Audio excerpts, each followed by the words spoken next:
Initiative conjointe de deux ministres, le ministre de la fonction publique et de la réforme administrative, accompagné dans sa politique de modernisation de l'administration ivoirienne par son collègue de la Poste, des technologies de l'information et de la communication, TIC.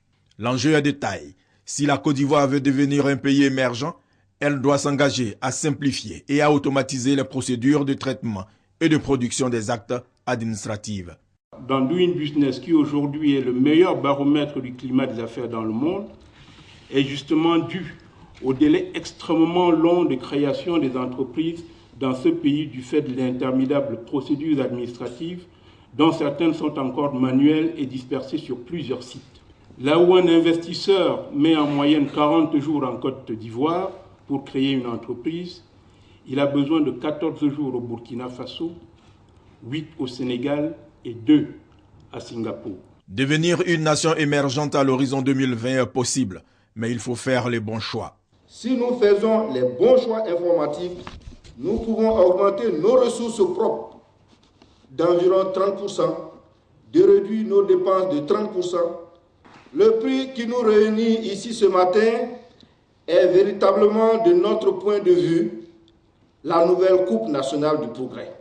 Le ministre de la Poste et des TIC a égrené un chapelet d'avantages à utiliser le numérique. Tout le monde y gagne.